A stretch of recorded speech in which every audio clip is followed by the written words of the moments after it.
Amerika iri à la chasse ikintu bita surtout pétrole na petrol, kuko nivyo elema uyu munsi iz'ubutunzi zizoyifasha kuguma ari super puissant. Amerika iraza ahantu hari un tiers de la quantité mondiale ariyo bita ntuze Venezuela.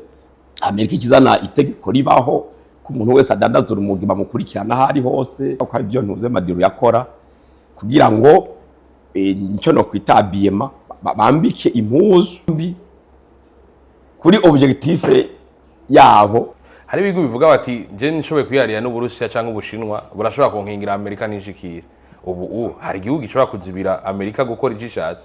Hari abantu bashaka kuvyuka ukumva kubwiye ngo Amerika nguranga n'Uburusiya. Si ivyo. Hajya ntuze ntiyateye Venezuela. Trump batavuganye na Putin. Kwavuga tutabivuganye arashaka kureagiza. Babagize babahejeje ku nego zatavuga wege nutiku wewe tikura nanye nzokureka Ukraine gume bwenda buke buke. Biravuga ko ari abakuru w'igihugu bamwe no muri kahise mwarigeze kuvyimba bitwa bamubutu vyanavuga ko bakorera CIA. Yego n'ubu binavugwa ko umukuru w'igihugu cy'u Rwanda ashobora kuba yanawe nyera akorera CIA. Yego ubwo umunyamerika ntafise inyungu bice mu bakuru w'igihugu ariko aratwara muri no myaka. Mwiriwe canke mwaramutse bivanye naho muherereye, ndababwira ko kuri micro ni jewe nyene Juste Gael, inyuma kamera mwita umusaza.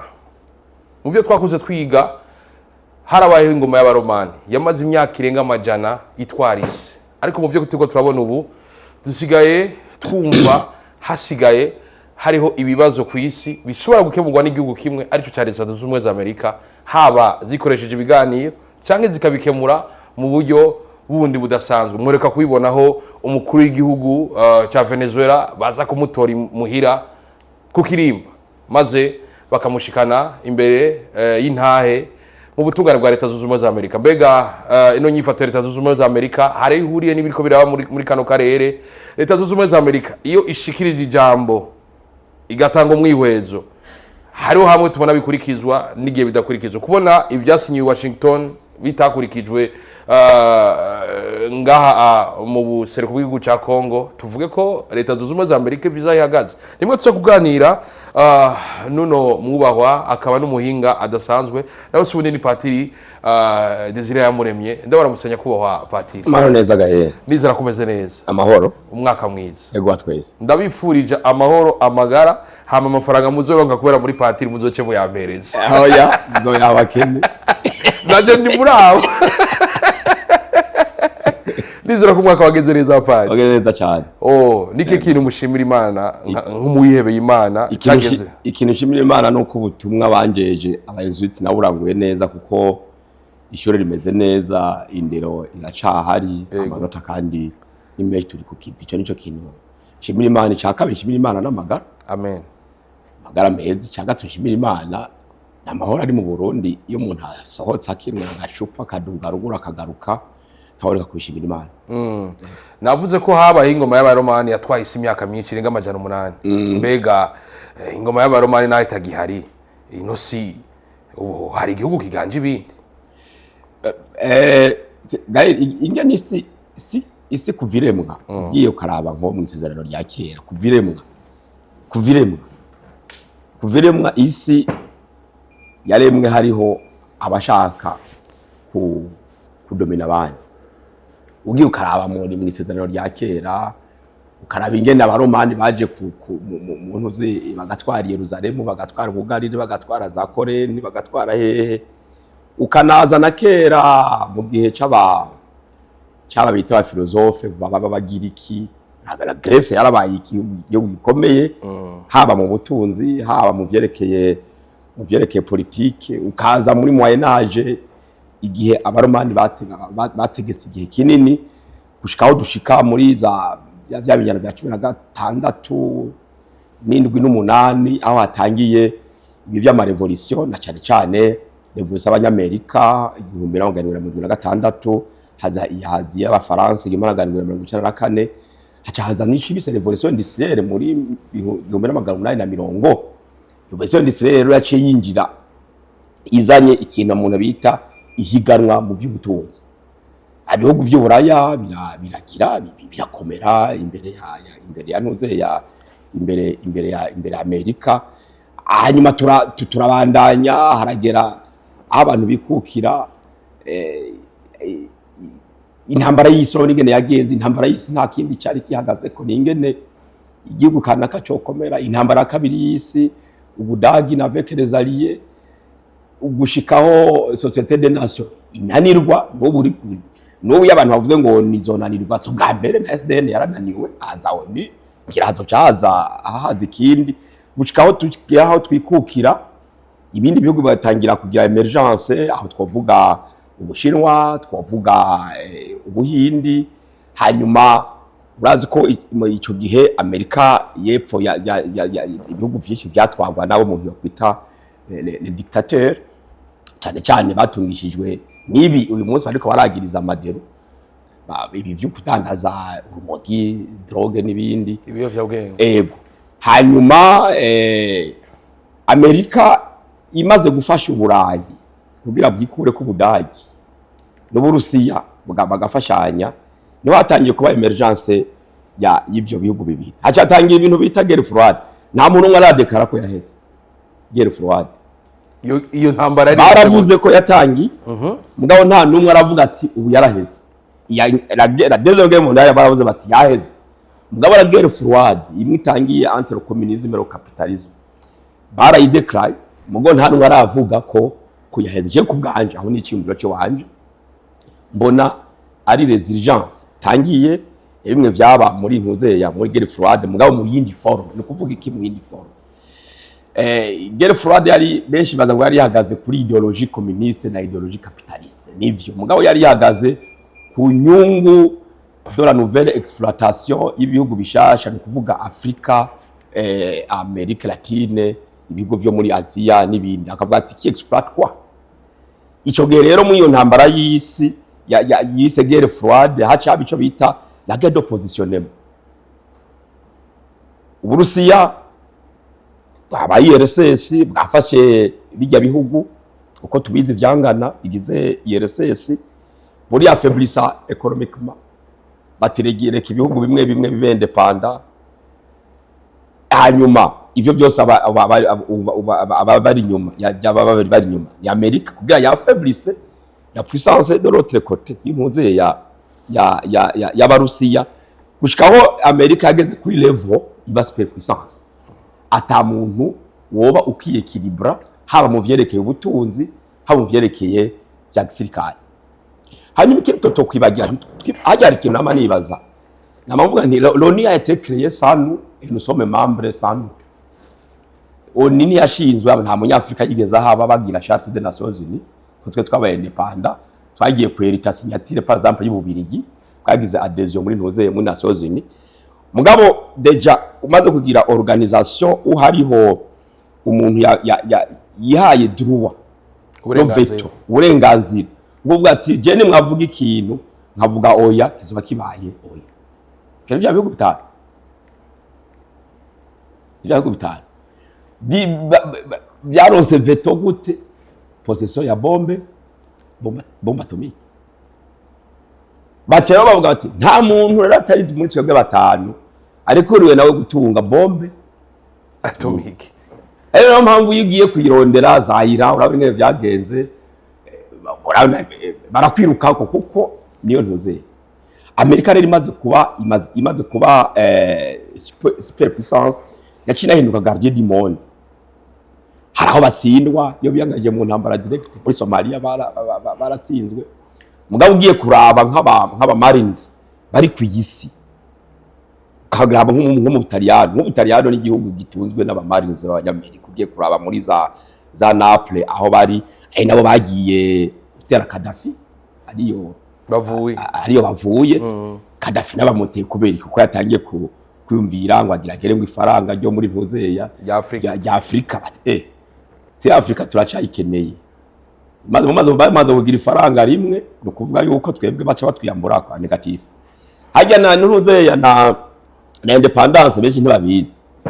Independence kugira zitangwe Amerika muri Nations Unies yabwibijya bindi bihugu byakoloniza ati none mwebwe uro murakenyeye nyene mugume muri Afrika uko nyene natwe tubaroreye tanga kwikukira kugira natwe turonke uburyo gukoresha diplomasi yacu natwe twinjire muri bya bihugu mwahora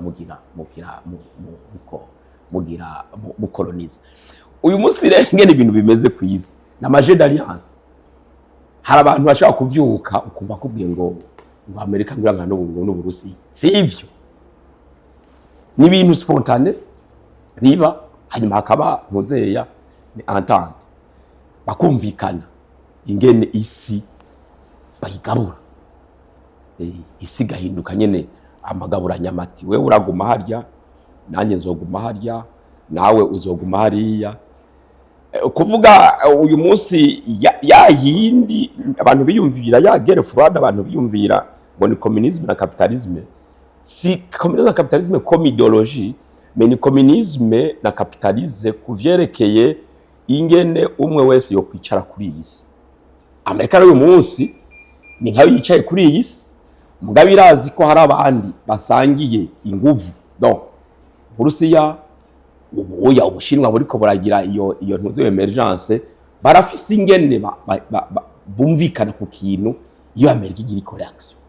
Nuko rero bimeze nibi byabaye muri ntuzeya muri Venezuela, Amerika ikizana itegeko ribaho ku muntu wese adandaza urumogi bamukurikirana hari hose, ko ari kadanaza drogue muri Amerika, ko ari byo ntuze Maduro yakora kugira ngo nicyo no kwitabiyema bambike impuzu mbi kuri objectif yabo bakeneye, ari cha kindi cha kera cha muri 72 bita petrodollar. God we trust, urabizi yego, le dollar américain. Hanyuma isi ubu uya en terme du pétrole hari ibihugu byinshi rikirahera, y compris le Qatar, y compris Arabie Saoudite, burya basigaranye quantité ntoyi. Iyo bazare quantité ntoyi, Amerika iraza ahantu hari un tiers de la quantité mondiale, ariyo bita ntuze Venezuela. Venezuela nawe utangiye kunegocier iyo un tiers quantité mondiale n'Ubushinwa, utangiye kunegocier n'Urusiya. Ntuze ya Trump aza yavuze ati America for America pour les Américains. Trump yaje kuba nka kujya Reagan yafashe Noriega, ati il faut ko abantu bamenya ko Amerika ikiri superpuissance. No America for muriko murabitubwira, ariko harabavuga ati igihugu cyose kiri souverain, kuza gutora umukuru w'igihugu yiyamiye ku kirimba. La notion de souveraineté, c'est une notion yabaye inventée par les Nations Unies. Mugabo ugiye kubiraba ni notion kiraba violée. Iraba violée muri Congo, iraba violée muri Ukraine, Israël yavuze ngo Somaliland n'igihugu na Union africaine atavyizi. Bref, la notion de la souveraineté et sa défense. Kandi hajya Trump akubwira ati mujewe nta souveraineté ya Venezuela nakoze ko kuko nafashe umuntu wo mubandi, mugabo nta territoire ninjiyemo yantuze ya Venezuela. Bref, la souveraineté entre les nations qui doit être respectée, qui ninde ubu uwe azubahiriza iryo tegeko rya souveraineté des États. Hawundi ibihugu byose bizigwana kuko ubiravye Nations Unies ari yo garant ya respect ya souveraineté des nations is failing. Noze ya ari mu president mu Faransa umenga ni De Gaulle bavuze oni iyo bamubwiye oni ariko ari ibi bintu hari ya muri Afrique de l'Ouest, za Gabon, bibi biti batwara n'ibindi za Cacao muri Côte d'Ivoire n'ibindi muri za Cameroun, yabwiye ati bon patiso marché, avuga oni ati so marché, uracho bita marché mu Gifaransa wiki atacho kimaze. Uyu munsi ibirerekana neza ko kabisa Nations Unies yahindutse ivyo De Gaulle yise le marché, kuko nyimba itakiri capable yo défendre la souveraineté des nations. Mu byo yita casque bleu yaraza n'ivyo bita ngo chapitre 7 ngo none Nations Unies n'abaso difficile n'abandi genda yoragura ahantu tantu gasanga ibikuye mu gihugu tutazi no kugwana. Wavuye mu casque bleu muri Pakistan ngo bazahubana ngaha muri Congo, mu casque bleu muri Sri Lanka ugasanga rimwe na rimwe ni ibintu byo compensation ko harimo amahera ugasanga hari agahugu bashaka gukompansa amafaranga pour intervention za ntuze za casque. Bref, ivyo Nations Unies yeditse comme des principes arizo zari principe de la paix mondiale ziriko zirafere, ziriko ziraca down, ziriko zirabavyola. Ubu yo kwibaza ati mbega Nations Unies Gutierrez iracabaho? Kandi so bwa mbere umuntu yo kwibaza ico kibazo. Continent nk'Afrika rabingene ingana tukaba tudafise aucun membre permanent. Continent rabingene continent y'Afrika ingana uco raba continent nk'ya Amerika Latine uje ushiramwe Ubuhinde, abo bantu bakaba badafise aucun membre muri ntuzeya apana uretse bamwe 15 bamwe bongera ko kuri batanu ntihagira igihugu na kimwe bashiramo muri bijya bihugu bitanu akoza kagaye kaboneka kandi baguma babaza ibibazo ndabo kuva mvuka numvise abantu ugiye kuraba abanditsi bo kuva kera nka ba France Fanon nibaza ko ibintu banditse arivyo biriko biraba. Ugiye kuraba abantu abanditse nka ba Leopold Sédar Senghor bandika ico gihe sur Nations Unies, ugiye gusoma ibitabo vya Kwame Nkrumah sur Nations Unies, no uriko urabona yuko uyu munsi ivyo bavuze koko ari organisation dominatrice. Dominatrice naba yidomina ibajya bitanu. Hari ibigo bivuga bati je nishoboye kuyarira n'Uburusiya canke Ubushinwa burashobora konkingira Amerika n'inshikira. Ubu hari igihugu gishobora kuzibira Amerika gukora icishatse. Oya mbega Uburusiya bwo bazibira nka kuko le monde ingene isi ingene imeze, le monde ingene imeze namana bikubwega here ingene isi kuva ku gicumuro cy'inyanduruko nico tuma ndacemera cyane. Kuva abantu bamaze kuvuga ko atari bamwe bagatangira kuba bamwe abarundi abandi abagikongomani abandi abanyarwanda, kuva hatanga division imana itari yarashizeho mu bisanzwe haci havuka ntuze inyungu. Uburusiya ntibushobora kuza kugwanira igihugu X kiretse bavyumvikanye. Bya bihugu navyo biri hejuru muri Nations Unies sibijuju. Hajya ntuze ntiyateye Venezuela Trump batavuganye na Putin, kwavuga tutabivuganye arashobora kureagiza babahejeje ku nego zatavuga wegene utiku wewe tikura nanye nzokureka Ukraine ugume bwenda buke ubwo nanje undeke hajya muri ntuze muri Venezuela nabonye no kwisimeza. Ariko ubu biravuga ko hari ubwato bw'Uburusiya bwaje gukingira bumwe mu bwato bwa Venezuela, vyavuga ko leta y'Amerika iri kurarondera kugira ngo ishobore kubombarda. Wibaza ko erega ubu intambara y'isi erega amfite ikintu abantu tutariko turamenya. Ubona nibi byose zingwane z'ubutunzi ziri kwisi nukano nibaza ngo nibo bonyene erega turi mu ntambara y'isi. Intambara y'isi ibi ya mbere ibi ya kabiri nta numwe yigeze ayideclare ni nyuma ibintu byarabaye ko ukonsata ko yari intambara y'isi yose. No kuvuga iki les conséquences économiques hano twebwe naho rikatubomba canke Tanzania canke Kenya canke mugabo ingorane z'ubutunzi ziza kwisi ziratugwa ko kubera izo ngorane z'intambara iriko irikiraba. Haje Uburusiya nta kindi bwagiye burya bwato bwari bugiye gutanga igitoro vuga ati banza mureke jewe nanje nashemine guhanje bisigaye nta bishitse naho hakaba ico twokwita les guerres d'alliance. Simbona ko zigikunda uravye forme ubisi igize ibayeho uzora karokatra rimwe na rimwe urabona yakundanye n'Uburayi ejo bagashwana ukabona yakundanye n'Uburusiya ejo hakaba akantu kaduse gato ikajanye n'ubutunzi Ubushinwa bakayaga ejo hakaduka akantu nta nuzeya nta yegayezwa baho mu migenderanire y'ibihugu nta yegayezwa baho ni ntuze ni alliance momentane zamaziba buri gihe kuko ubu intambara one nk'ijya ntambara y'isi ya kabiri yari intambara iri cyagwanya Hitler kuko lors de la cinéma de la semaine abajuif hanyuma uraza abajuifu ni benshi muri Amerika ntiyari kubitorera uyu munsi si kibazo cy'uko umuntu ariko ni kibazo cy'ubutunzi abantu ko bagwanira ikibazo cy'ubutunzi bategura kazoza kuko uva abantu biyimba ibintu by'isi ntibiguma bimera abantu bakoresha petroli ntibiguma imera hari abatibiro bitegura kwizohera nabo batera twebwira ntizo duherana reka tube turakora reserve America riri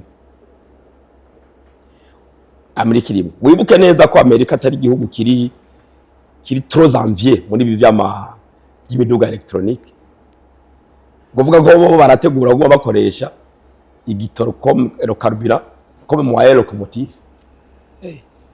uko murabitubwira turi mu gihe Donald Trump abandanya atera ubwoba anavuga ko hari ibihingu bindi bikwiye kugaba harimo Colombia Mexique n'ibindi vyinshi cyane bega hose ko numva umenga aho hantu hose hari ubutunzi kama Imana yashizeho tuvuge ko Amerika atakigogo kubijanye n'ubutunzi bw'isi yose oya ntuzeye Amerika iri à la chasse ikintu bita surtout le troite na petrol urabona umuhigi aho yoyumva hose izo hose kugira kuko nivyo elema uyu munsi iz'ubutunzi zizoyifasha kuguma ari superpuissance ikwirondera ubutare n'igitoro yeah.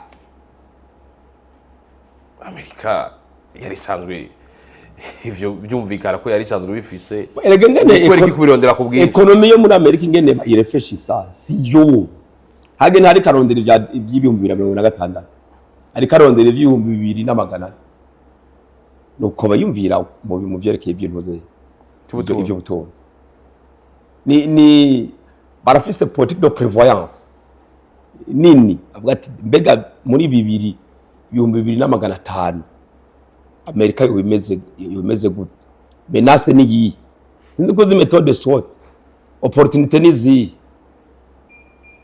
ni yabakoresha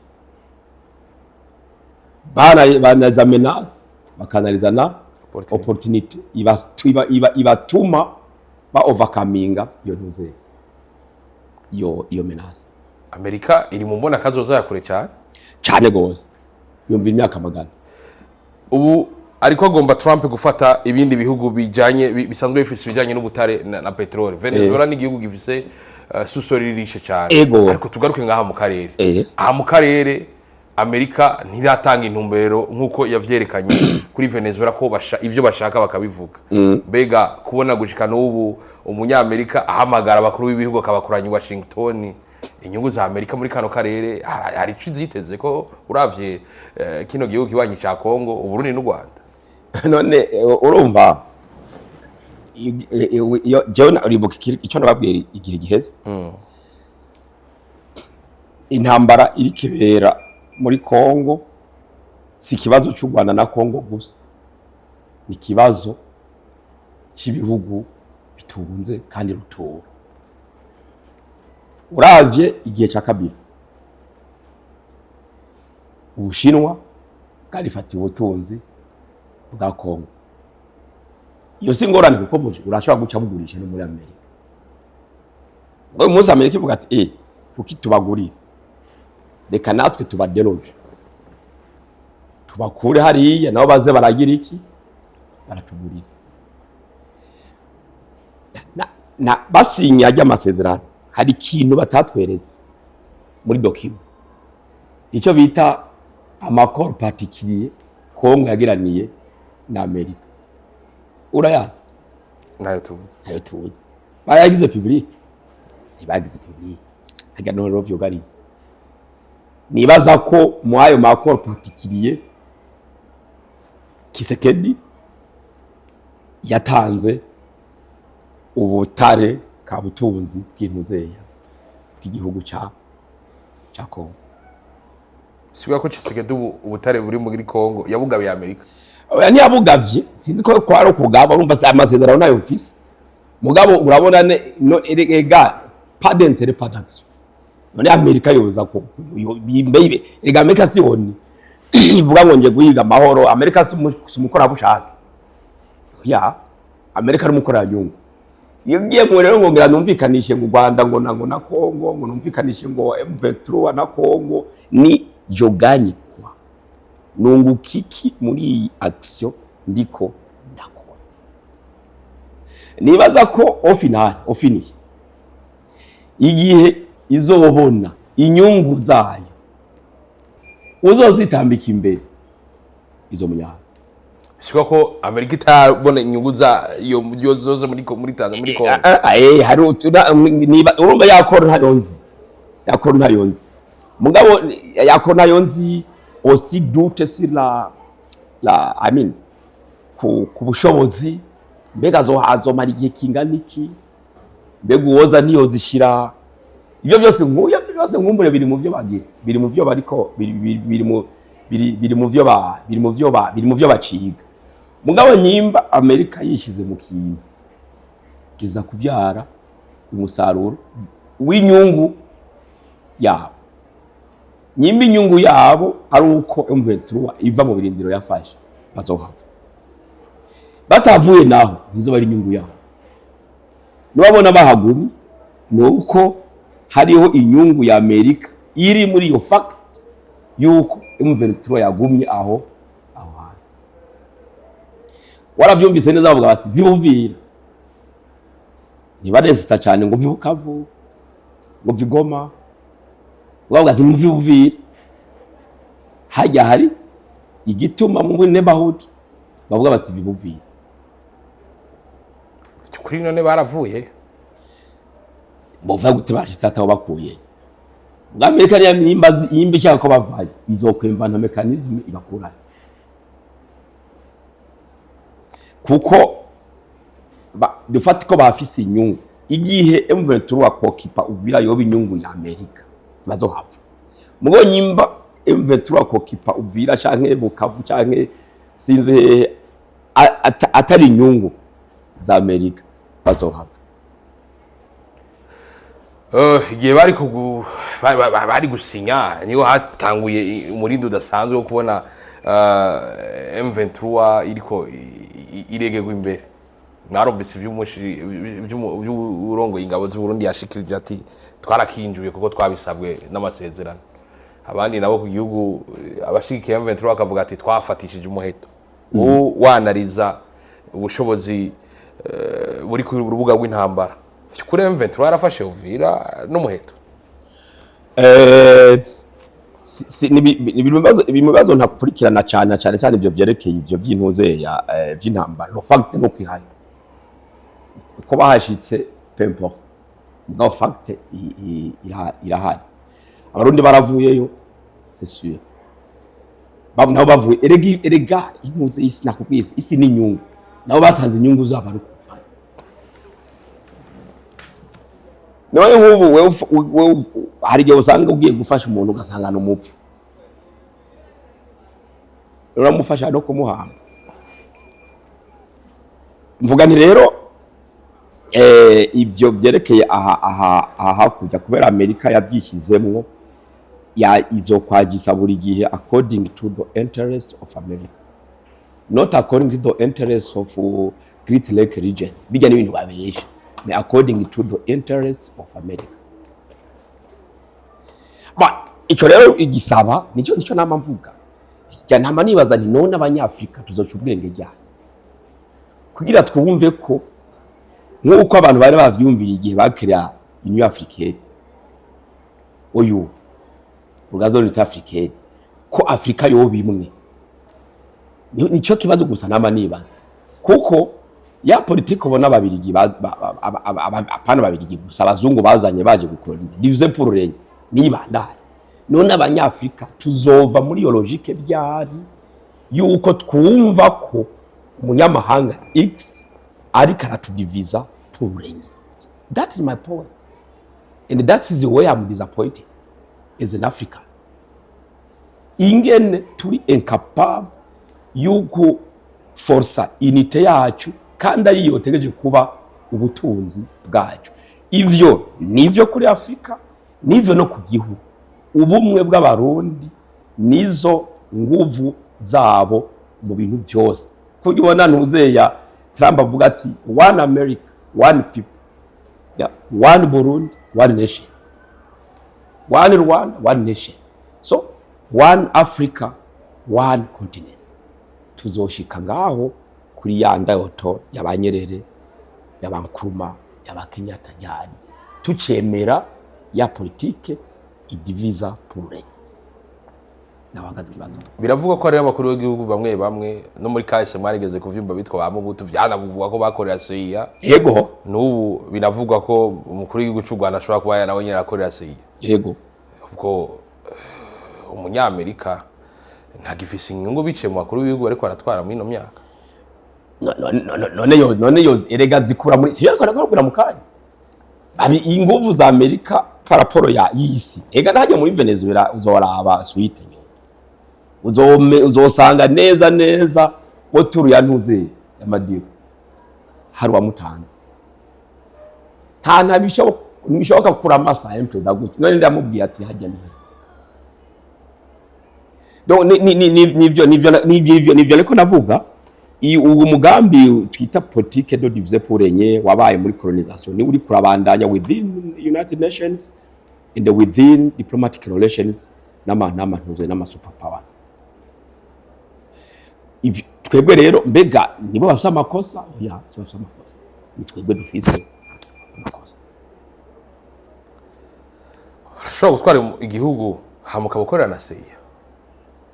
Yo birazaza babaye abambere kivyo muri systeme muri way of doing America yamana ntuze ya desenema partout kuri continent zayo izo le marazi byatigiruku c'est ça honyene le conflit entre Ghana na Togo yari Amerika iri nyuma ya Ghana yabaye byo munibaza mu 2000 umenga cyangwa 2001 urashobora urumva uvuze CIA ni nkajya kwa Ouattara n'Ubufaransa. Umuntu wese arazi ko Ouattara akorera Ubufaransa muri ntuze muri Côte d'Ivoire. That's why Ouattara ashobora kwiba amatora Ubufaransa bukuvuga ati yagenze neza. Ni n'ahandi no. That's why arabashaka gukora mandino bikaba byiza. Ukoze zibiri bagacavuga bati wewe uri mu makosa. Kandi akote hari umuntu amaze kugira imanda 8. Niba muri bacho kibazo. Cyane bacho kibazo. Navuze ni zimanda za gatatu zapita kwa linki ko naho zo tufate kwa rizita.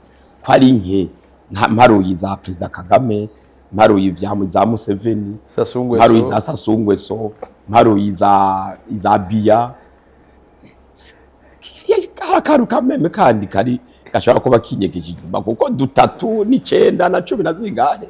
Daho so we haro eliza Putin gaho yajya ni sawa ho bigenda neza kubera iki kuko entere za super power zi defended by those people. Uravye kano karere twama tubona abanyamurenge bari kwararira bamwe bakavuga bati twebwe turashima kubona dushigikwa n'igihugu cy'u Rwanda abandi bakavuga ati igihugu cy'u Rwanda nico giteye akajagari ngaha mu gihugu bose w'igihugu cya Kongo nico gituma umunyamurenge abana abimpunzi kwisi ku bwanyu iyo mutanguye kumva abantu zino conflict zino njyane zihari bagomba kuzi imizi yazo bazishira ku bantu. Oya none cyengera ndakubazaga none abanyamurenge bavutse muri 2026 abanyamurenge bari muri Kongo hazi imyaka magana kubera ukubu ariho habaye ingorane ya kuko ari ugwitwazo rw'inyungu uyu canke uriya akeneye. None babaha muri Kongo imyaka magana bibere mu mahoro biragirira inka ko ibyo bikiye bivyuka muri iyi minsi n'aka kanya wumva bivuye uretse yuko abantu babahindura ikiraro gisigura ivyo ngiranje gukora hari non pas pour les sauver non mais kugira ngo inyungu zanje zibe defend. Tumadushe n'abasozera kino kiganiro. Maduro bamutoje intoki ndavuga CIA. Yego Amerika irafite ubushobozi muri kiro kibazo gihari muri karere igatora mu president wese ubona abangamiye inyungu ziwe kakujya batoye Maduro canke muri Amerika Latine ni hafi cyane ugeranje ni Amerika ni igihugu gikoresha muwaye nyinshi harimo no gupfa ni wikoresha moye nyinshi harimo no gucreate amareberi ni ico no kubwi systeme bakoresha sigayo nyene ya madiro barafise inyungu zabo uzitambitse imbere barafise izindi ntuze bakoresha nino rero bababujije intuzeya ya byose ubabuza ko bashika ku nyungu bakeneye bafite uburyo bwinshi bwo kumukura kuri ntuze kuri front line ati wewe turakwera imina cyangwa tugufatisha ino umva yapfuye ukavuga ngo yari ishano cyangwa ngo ugasanga yapfuye